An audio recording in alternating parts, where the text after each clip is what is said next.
What's good, y'all? Man, I had to double back. Man. We spinning the block. This is what you call spinning the block. All right. Now, I did a video the other day speaking on this already, but I'm spinning the block because this is going to be a very small history lesson that we have to learn. All right. And a couple lessons that we have to learn. Number one, when people speak on African history, we need to hold them to the sources, okay? Motherfucker just saying, oh, well, just Google it, ain't gonna cut it, all right? You gotta understand, people nowadays are very impressionable, especially these millennials.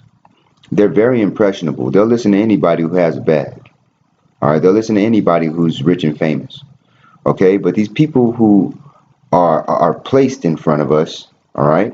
These industry plant ass niggas that are propped up in front of black society, and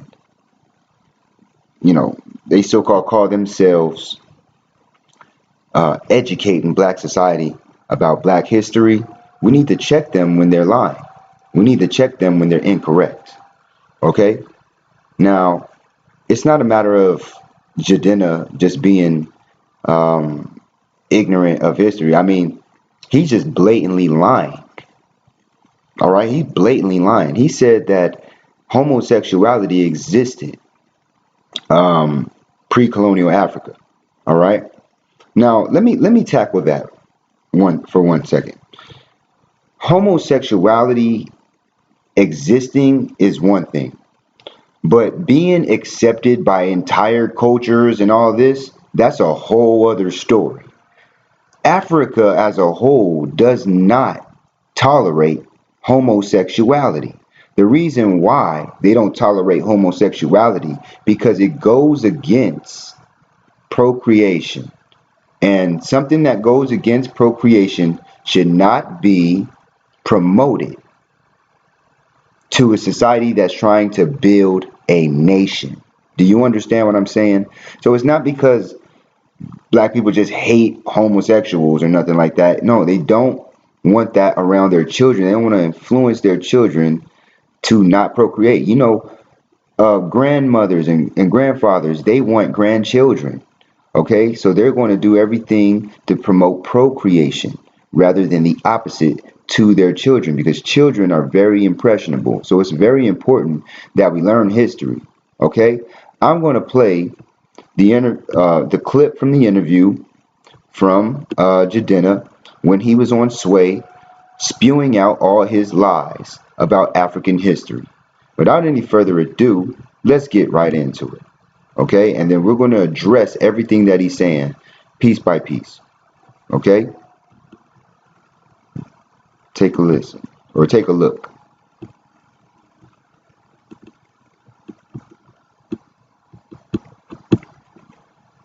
The whole idea that black people are like our tradition to be black, or to even for Africans, because you hear these African leaders who are dressed in three-piece suits, got an iPhone, speaking in English and not their native tongue, are saying that it's un-African to be homosexual. It's un-African. We don't have it. That was brought as a European import. It's not true.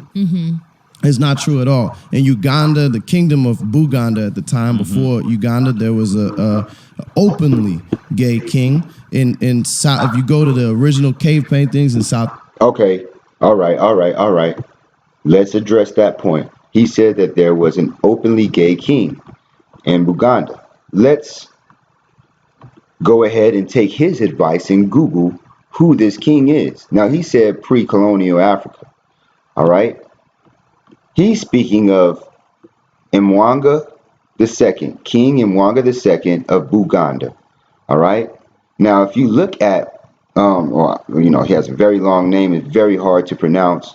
You know what I'm saying? But you can see his name is Danieri Basamula Ekeri Mwanga II Mukasa. He was born 1868. He was born in 1800s. This is he's born in late 1800s, all right, or mid 1800s, and died 1903. Okay. Now he was the Kabaka of Uganda. If you look at what that is the title of a king of the kingdom of Uganda. According to the traditions of the Buganda, they are ruled by two kings, one spiritual and the other material. Okay, from 1884 to 1888, and from 1889 until 1897, he was the 31st Kabaka of Uganda. All right, now peep this though, peep this. Let's look at when the colonization of Africa occurs. The history of external colonization of Africa can be divided into two stages: classical antiquity and European colonialism. And in popular parlance, discussions of colonialism in Africa usually focus on the European conquest that resulted in the scramble for Africa.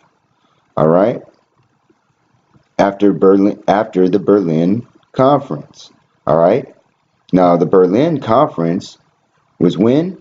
1884 to 85, also known as the Congo Conference or West Africa Conference, regulated European colonization and trade in Africa during the New Imperialism period and coincided with Germany's sudden emergence as an imperial power. The conference was, okay, but pay attention to the dates. 1884 to 1885. In the 19th century, in nearly all African countries today, the language used, government, and media is a relic inherited from one of these waves of colonization. Okay, so the Europeans they had a lot of influence on these Africans around the time, where Mwanga II of Buganda was the Kabaka of Buganda. Now, he went from that subject and then just jumped to the next subject. He said he was openly gay. What he did not mention was that he was a pedophile. All right. Now I have my notes right here. I'm going to read from my notes. It'd be very easier. It'd be just much easier for me to just go from my notes and then I'll show you my sources of those notes. There have been articles written on this. There's been people who reported on this and did extensive research on this particular area that he's talking about and this particular king. All right. Now, all you have to do to counter what he says is look up the Ugandan martyrs. All right. Now, with the ascension of his son, Mwanga, with the ascension of Mwanga, sorry, I took from the article. I copied and pasted from the article because, just taking note. In Mwanga, the situation altered dramatically.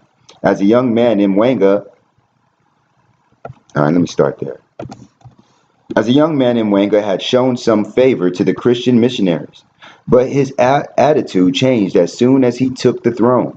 According to tradition, the Kabaka was the center of all authority and power in the kingdom, and he could use his subjects as he wished.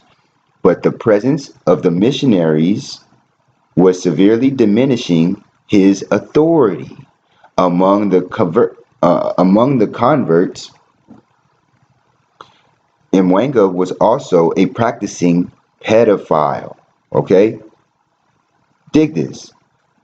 He was a practicing pedophile. And upon discovering that the young men who had converted to Christianity were beginning to reject his sexual advances, he grew enraged. As a result, the king sought to eliminate Christianity from his kingdom and began a violent persecution of the missionaries and the new Christians. So he was a pedophile and he was trying to fuck little boys. They was rejecting his sexual advances. So he got pissed off and tried to wipe out their whole religion because of that. He didn't mention. Why didn't Jidenna mention this? Why didn't he mention this? But he want to paint Africans and black people as homophobic and as non-tolerant of homosexuality. Okay? Now, In January of 1885, Mwanga had three Buganda Angelicans: Joseph Rugarema, yeah, I think that's how I say it, Rugarema, Mark Kakumba, and Noah Serwanga. Dismembered. He had these people dismembered and their bodies burned. In October of that same year, the newly arrived Anglican Bishop James Hannington was murdered, along with his caravan on their way to the region. In response, Joseph Mukasa, a senior advisor to the Kabaka and a recent Catholic convert, reproached Mwanga for executing Bishop Hannington without having offered him the customary opportunity to defend himself. Mwanga, furious at what he saw as Mukasa's insolence, had him beheaded on November 15, 1885. Mukasa became the first of the black Catholic martyrs on the continent.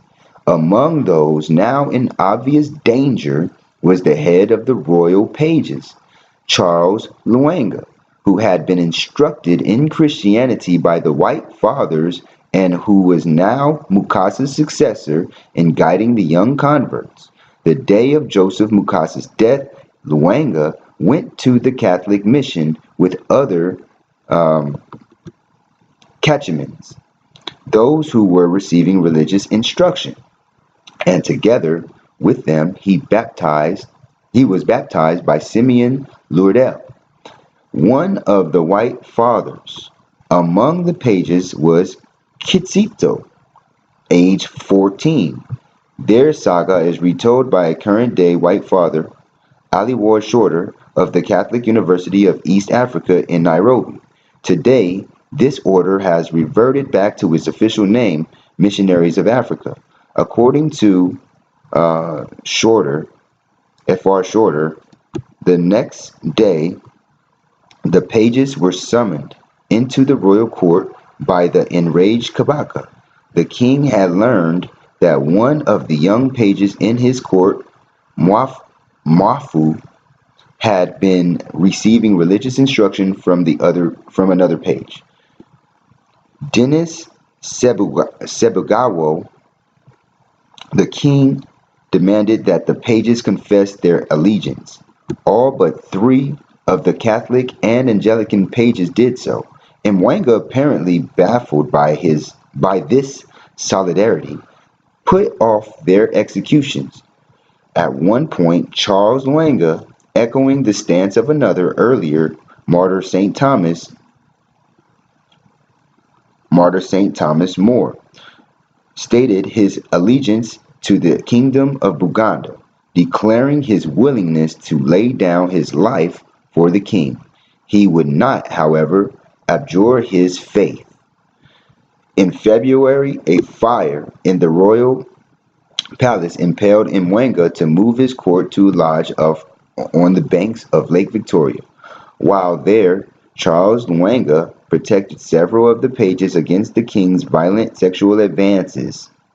Mwanga, by this point, had already obtained the consent from his chiefs to kill the Buganda Christians. Around this time, Lwanga secretly baptized 5 of the catechumens. On May 26, the pages were called into the royal courtyard to hear their fate. From this point on, the story of the Uganda martyrs closely resembles those of the early Christians. Lourdel, who had reportedly pleaded for an audience with the king, was an unwilling witness. All of the men declared that they were prepared to remain Christians until death. In the end, Mwanga decreed that all of them, 16 Catholics and 10 Anglicans, be marched to Namugongo, 8 miles away, where they would be burned. On their way to execution, bound by ropes and shackles, they were marched past Lourdel, who would later attest to their remarkably calm disposition. They were marched to Namugongo, where bound with ropes and shackles, iron rings, and slave yokes. They waited for 1 week. During that time, the martyrs prayed and sang hymns. The Catholics among them recited morning and evening prayers, grace before and after meals, as well as the Angelus and the Rosary in preparation for their deaths. On June 3rd, before the execution of the rest of the young men, Charles Wanga was put to death by the king's men. He was wrapped tightly in a reed knot. A yoke was hung on his neck, and he was thrown onto a pyre. Taunting his executioners, Charles is said to have shouted, "You are burning me, but it is as if you're pouring water over my body." Before he died, he cried out, "Katanda," or "My God." His companions were killed in the same gruesome fashion. Aliwood Shorter writes, "As the flames rose, their voices could be heard praying and encouraging one another. The last words of the young Kizito were, 'Goodbye, friends, we are on our way.'" In all, 45 Christians were martyred at Namugongo, 22 Catholics and 23 Anglicans. By official count, 22 young men were executed under Uganda's law on homosexuality.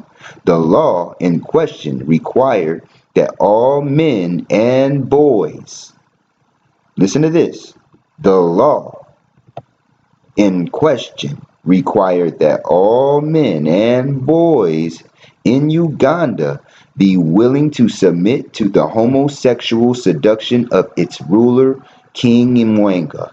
When Ugandans began to convert to Christianity in the 1800s, a group of Catholics led by Charles Wanga refused to allow themselves to be sodomized by the king. Enraged, King Mwenga had them torturously bound, marched 37 miles, and then roasted alive in a fire pit. The date of their execution was June 3rd, 1886, and is today a national holiday commemorating Uganda's rejection of homosexuality and commitment to Christian values. So, now that you understand the story in context, you have to ask yourself, why would he sit there and try to pass this off as some pre-colonial king where he brought homosexuality and, like as if the culture was accepting of it, as if the people was accepting of it? Why is he trying to paint this narrative that, this king, he was openly gay and that everybody loved him because he was openly gay? No, he was an openly gay he was open homosexual and a pedophile. He was a pedophile. You didn't put that out there, did you? No. Why would you leave that out? Why would you research on this king and not know the story when they have a whole fucking holiday commemorating the people that he murdered because they didn't want to have sex with him? But black folks are so homophobic and dangerous to the homosexual community. Get the fuck out of here. He went on a whole killing spree. He went on a whole killing spree because people didn't want to have sex with him. Because there was nobody to have sex with. Shit, there was no gay people to have sex with. He was one of the only gay people there, and nobody else wanted to fucking have sex with him. Obviously. So, once again, why, Jidenna? Why are you lying? What is the agenda here?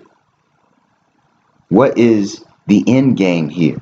And then he moved on to talk about these cave paintings, right? He went on to talk about these cave paintings. Let's get into it. Hold on real quick. Let's hear what he has to say about these cave paintings.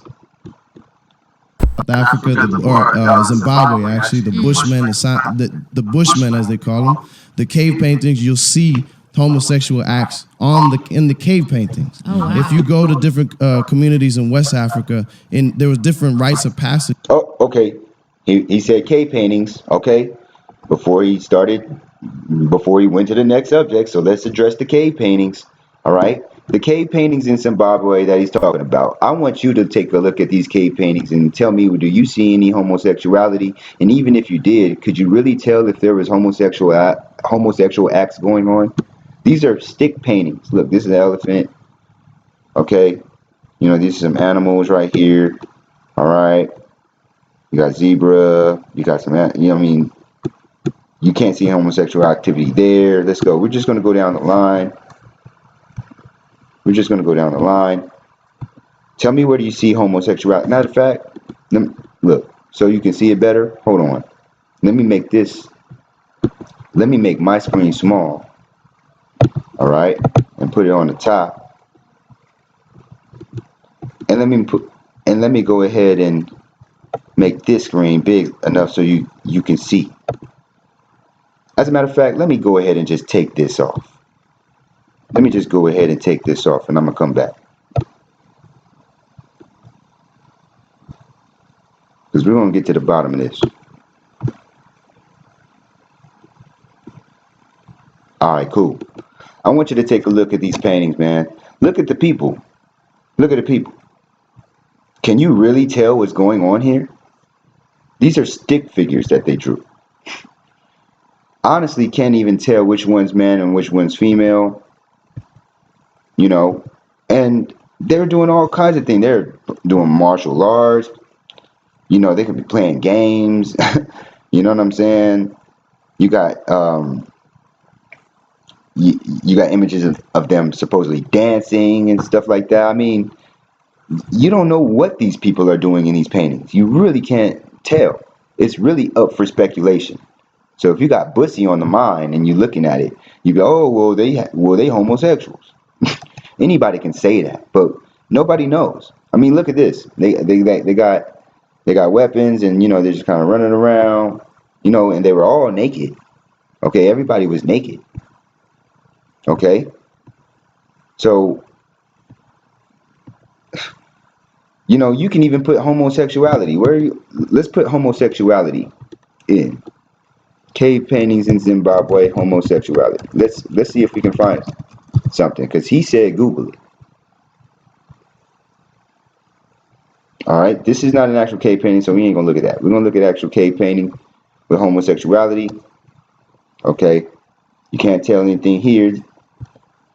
This is not in Zimbabwe. This is actually in ancient Egypt, and these are two twin brothers. Okay, a lot of people try to point at ancient Egypt and say, oh, there's homosexuality right there. That's up for speculation, because these are two twin brothers, and they're not even kissing. Okay, so you have this, and look, you really don't know what's going on with this painting. You really don't know what's going on with this painting. I can't even tell which one's male, which one's female, or anything. I really can't. I really can't. If you can, then you got a hell of an eye. You got a hell of an eye and a hell of an imagination too. Like I said, you know, you just saying that does not prove it. There's no proof of this. So you can't just sit there and peddle this narrative. All right? And look, it's not even showing no more paintings after that.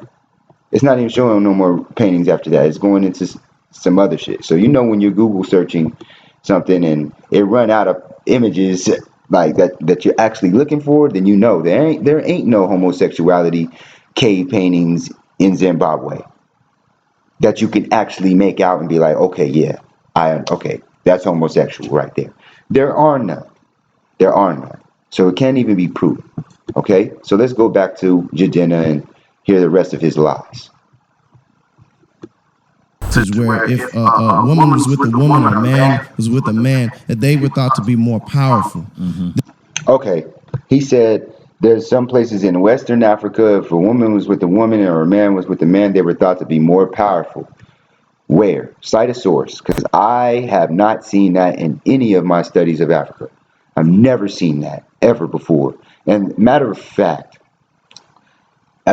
fact, during slavery, and I brought this up, I think the last video, they had buck breaking. In buck breaking, this is what happens in buck breaking. Let me show you real fast. Let me show you. Let me show you.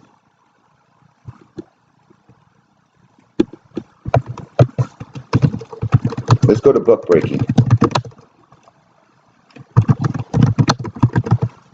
Buck breaking during slavery.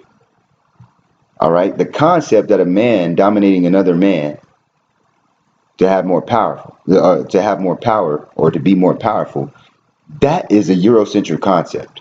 Okay, as you can see here, you have the slave owner right here, have the other slaves over here watching. As they're watching, this dude, there's a man slave who's laying down, face down, naked, with his legs spread. Okay, his leg or his feet and his hands are bounded to the ground, and they're spread because the slave owner is about to have sex with him. The man is about to have sex with him in front of the other slaves to show his dominance over the slaves. All right, and this is a process called buck breaking. Okay, this is a process called buck breaking. All right, so that concept is Eurocentric. Okay, Africans never believed in, if a man was dating a man that they're more powerful, or if a woman is dating a woman that they're more powerful. That is completely false. There is no historical evidence to prove so. He didn't cite any evidence. He didn't bring up any sources. All he said was Google it. We're Googling what buck breaking is, and we're finding out, well, this is a Eurocentric concept that he's mentioning, to have more power. You know what I'm saying? As far as in regards to homosexuals, okay, that is completely Eurocentric. Okay, so let's see if there's anything else that Jidenna has to say. This is not. There was never a time where this didn't exist, or that where it was just hands down. Everybody was not like you were not. Homosexuals were wrong. Mm-hmm. That's not actually an African thing, which means not a black thing. Mm-hmm. So, God, man, look. He said, Google it. Let's Google it one more time. Let's see if there's any changes. Okay, Google this plenty of times. All right. I was about to type in Google. Listen, ancient Egyptians, homosexuality. You will not find. See, like I said, this is not homosexual right here. This is not homosexual. They are performing circumcision. This is not homosexual. Right here, they're fighting. They're practicing martial arts. Okay, that's not homosexual. All right. Nothing else that you'll see is homosexual. Sorry. Even this is not homosexual. You know what I'm saying?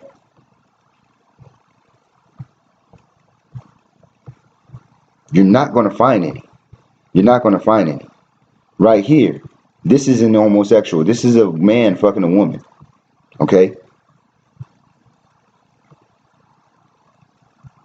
You find the same picture. All right? But as you scroll down, look what happens. As you scroll down, look what you're finding. This ain't Egypt. This ain't even ancient Egyptian. This is in ancient Greece. Look, homosexuality, ancient Greece. That's white folks. That's Europe. That's Europe. Look at this.